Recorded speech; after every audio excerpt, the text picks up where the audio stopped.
It's about the restoration of our republic. We want to educate, encourage, enable the power.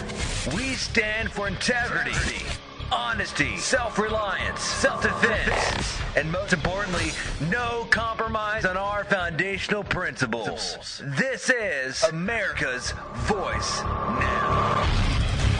Find America's Voice Now on Facebook and at americasvoicenow.org. Here's Michael Evans.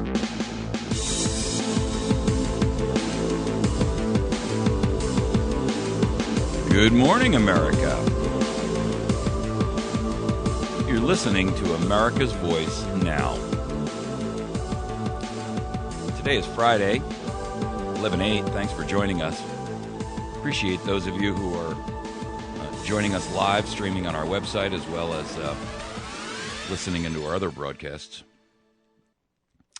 You know, we are at a crisis, a constitutional crisis, a societal crisis, a crisis in governance.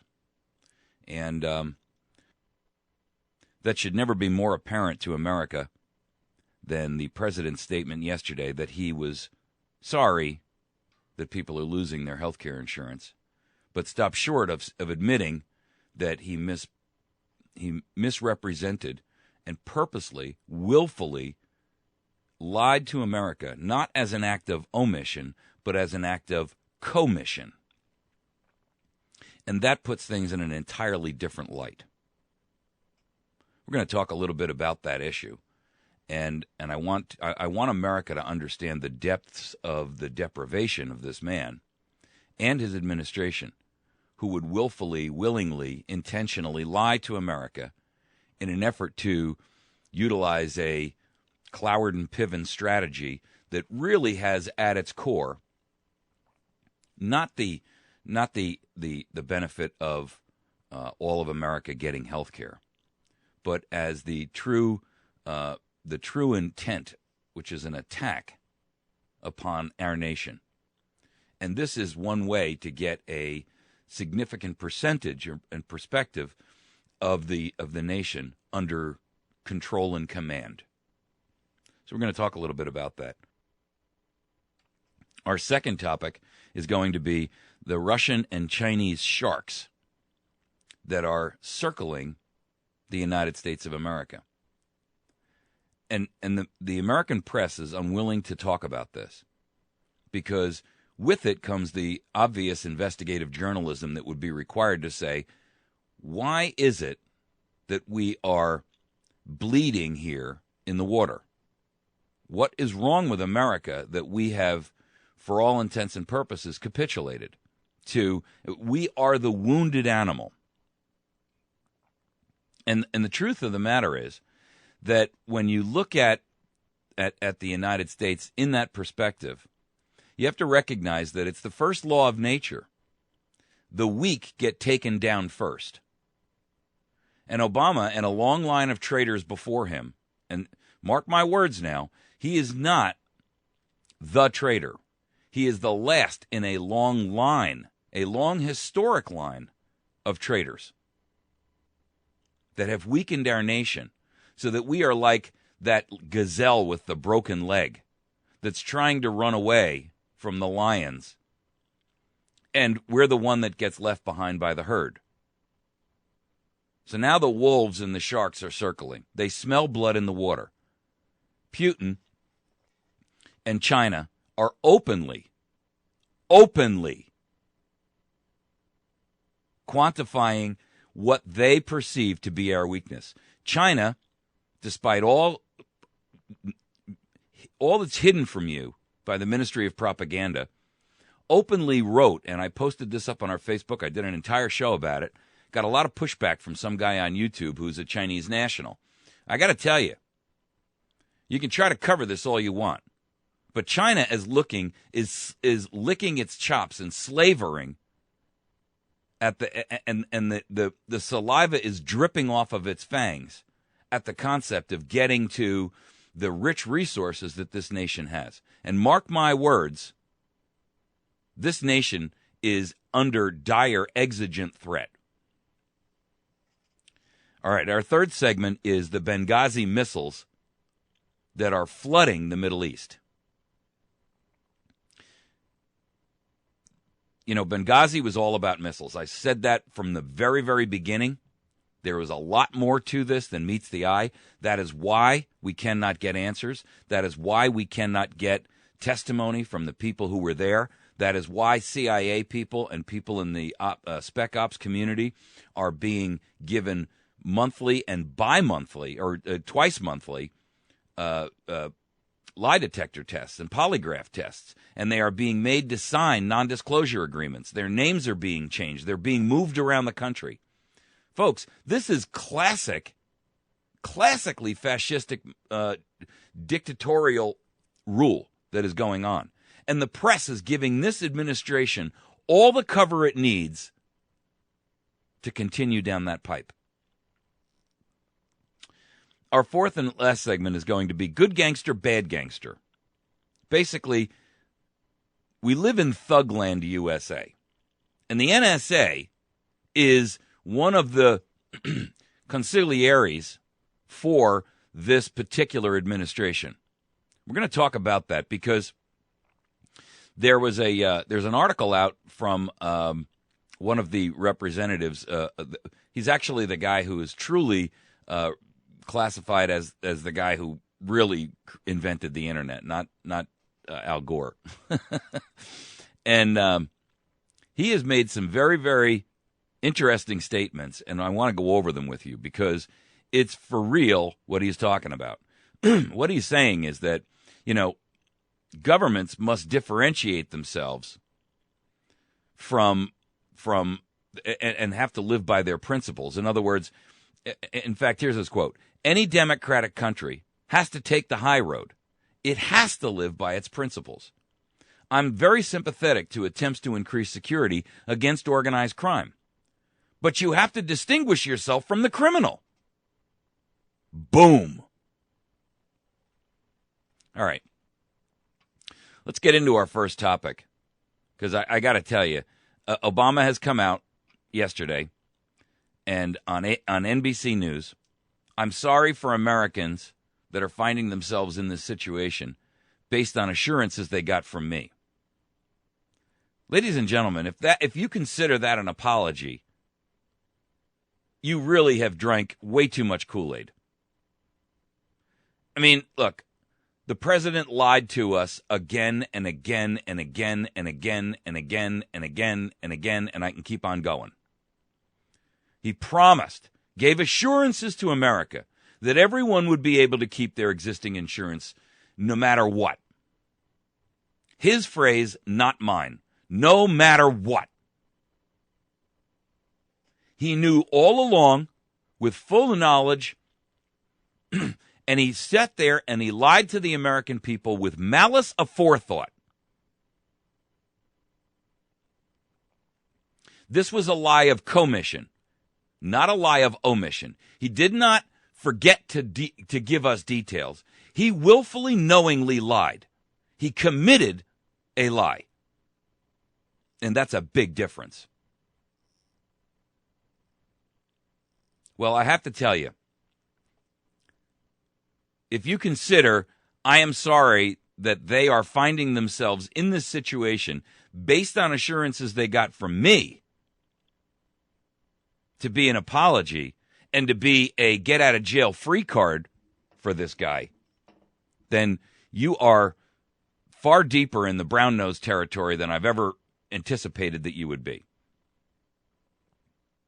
He goes on to say, we've got to work hard to make sure that they know we hear them, and we are going to do everything we can to deal with folks who find themselves in a tough position as a consequence of this. What does that mean? A more nebulous, smoke-filled statement you could not find. I mean, okay, so you're going to work hard to make sure that we know you hear us. That doesn't offer a solution. That doesn't give anybody any idea that there's going to be a resolution to the problem of the guy who's losing his insurance and losing access to his doctor when he's got chronic diabetes and his feet are falling off. That's no assurance to the people who are scheduled to go in for surgery, and they find suddenly that not only is their doctor not covered, but their hospital that they were planning and had pre-arranged and done all the screenings for is not going to take them anymore. How is that going to help the boy whose father is prepared to go in and have a kidney removed to give to his son?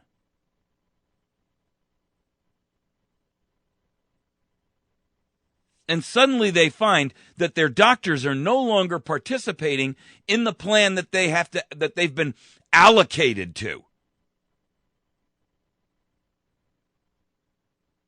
And that the hospital that they were planning on going to, where dad was going to lay in one bed and boy was going to lay in another bed, and dad was going to willingly slice himself open and remove a portion of his organs and give them to his child. And that hospital says, you're no longer welcome here.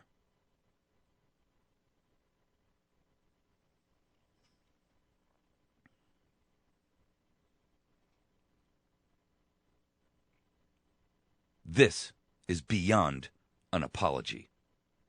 This is grounds and level for impeachment. And I'm going to tell you something. If the House refuses to do so, America, I'm telling you right now, this needs to be resolved. This falls under the high crime and misdemeanor category, and an impeachment should begin immediately. If the House takes up immigration over impeachment process, every one of them should be charged with treason against the American people and the citizens and constituents that they serve, allegedly serve. But mark my words, you'll hear nothing of this. You'll hear nothing about it because the House has no integrity. They have no objectivity. They are completely compromised. They are so far down the road of corruption and coercion and that it is impossible for them to really, truly sit down and evaluate what they should do to truly represent this country. I'm going to tell you something right now. You will not even hear impeachment coming out of the mainstream media and Ministry of Propaganda. That talk has already been clamped down upon. You mark my words. You know how I know? Because we haven't already heard it.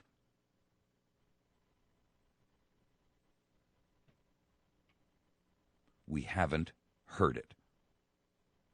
The word impeachment should be on the lips of every journalist, every anchor on every news program. It should be the headline of every op-ed piece. It should be on the words of every editorial piece in every newspaper in the nation. If this had been any other president, it would be the only talk about anything. Obamacare and the word Obamacare would only be mentioned in conjunction with the word impeachment. But that's not where we are. That's not where we are.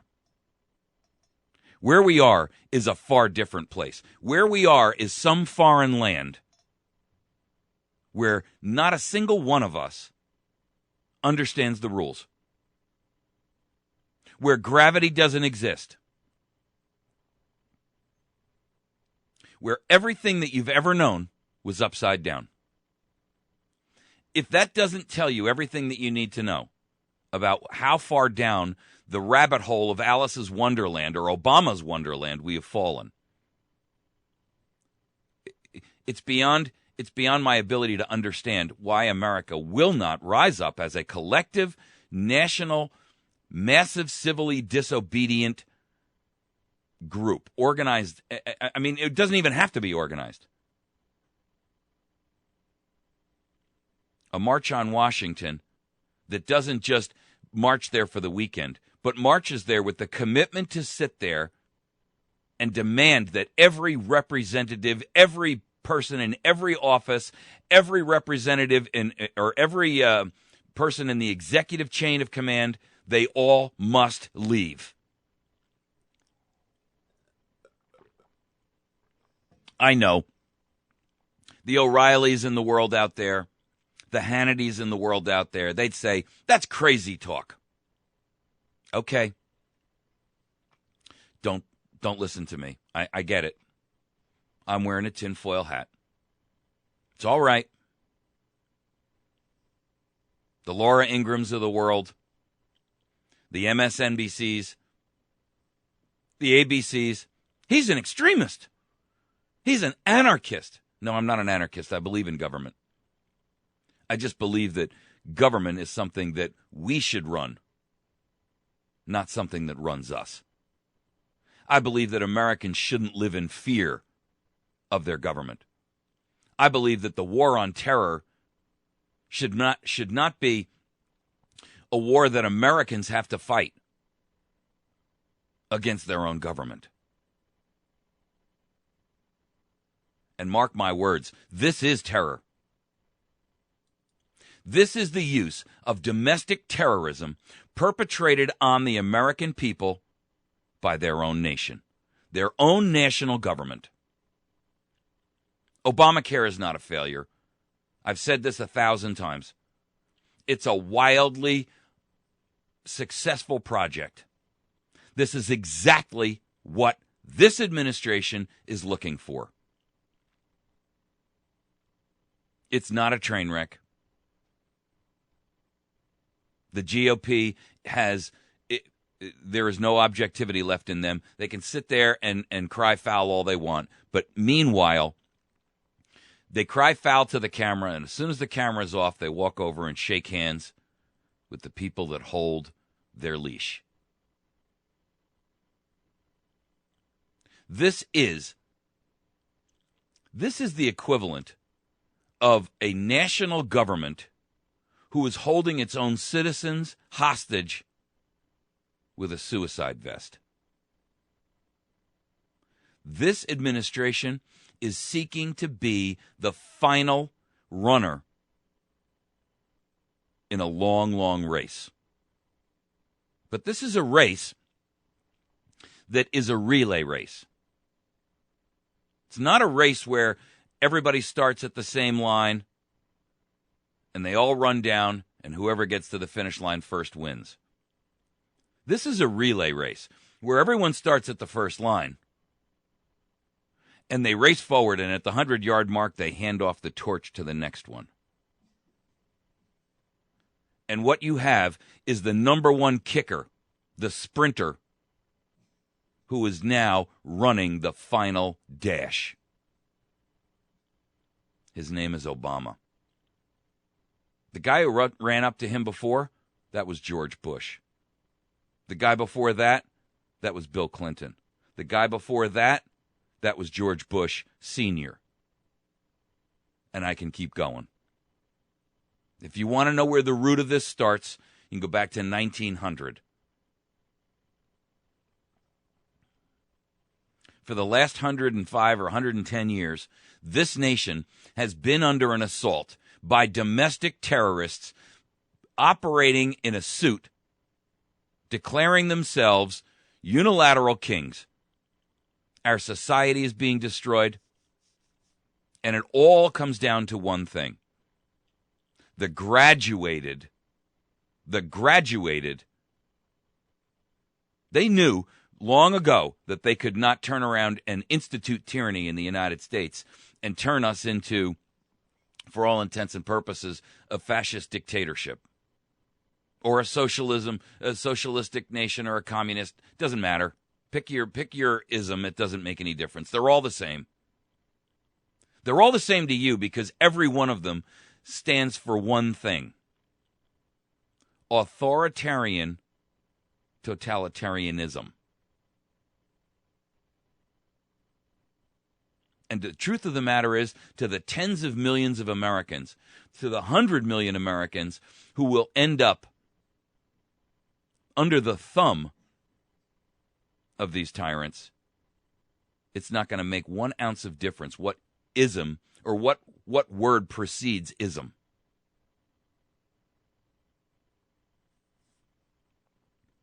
This is not a train wreck. This is not a mistake. This is a willful, strategic move. And the President of the United States of America is nothing more than a homicide bomber.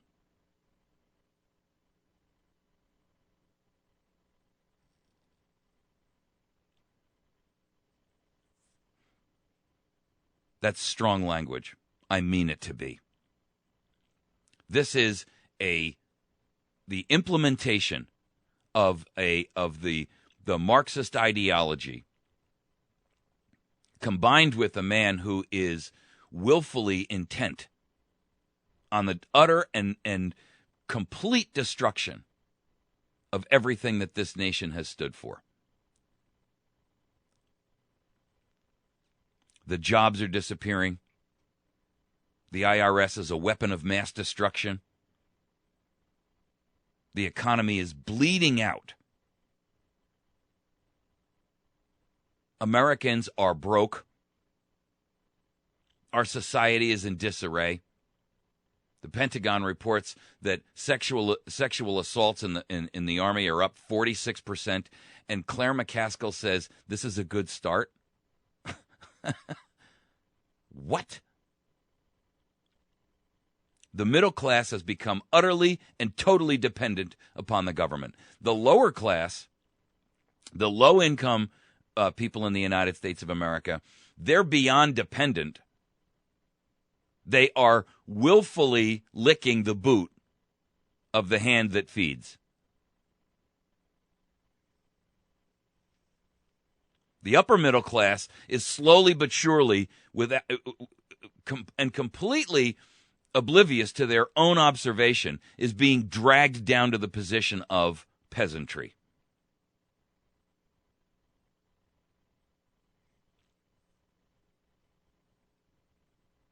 The country is being nationalized, whether we talk about student loans or health care.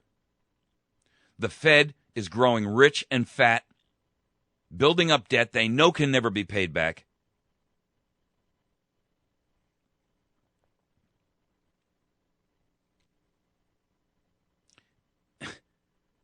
We're so far down the rabbit hole, people. That light at the top of the rabbit hole is barely a pinprick. It's like trying to look at a star 100 million light years away.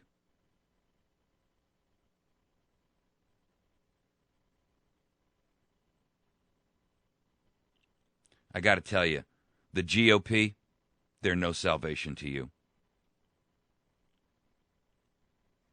They are working hand in hand with this administration for your active participatory enslavement.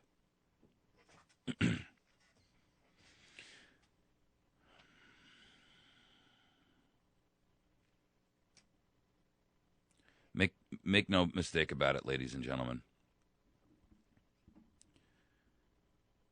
The ground that we transgress upon now is unmarked by human footprints.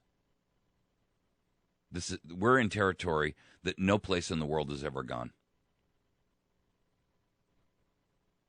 Utilizing the power and the authority of the NSA, the IRS,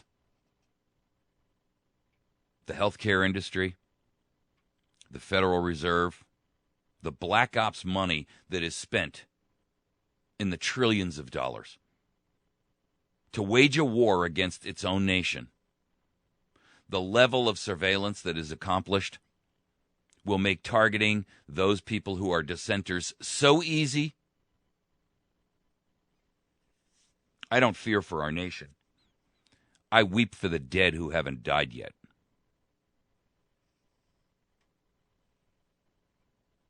You've been listening to America's Voice Now. We're going to take a quick break. When we return, we're going to tackle this Russian and Chinese, the Russian and Chinese sharks who are swimming about us, flailing in the water, mortally wounded as a result of this man's and previous administrations' constant destruction of the pillars of liberty and freedom and strength.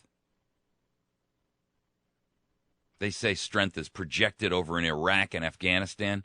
Bunk. Strength is projected when you stand unified against the planet. George Washington told us repeatedly, avoid these deep, incestuous relationships with foreign governments. Stand alone. Be your own man. Be your own nation. Be an island. Not cut off from, not a desert island, cut off from all civilization, but be an island and a pillar of strength and sovereignty. And look at us. We'll be right back. You can find us on the web at americasvoicenow.org, facebook.com/America's Voice Now. And you can find all of our videos at youtube.com/America's Voice Now. We'll be right back.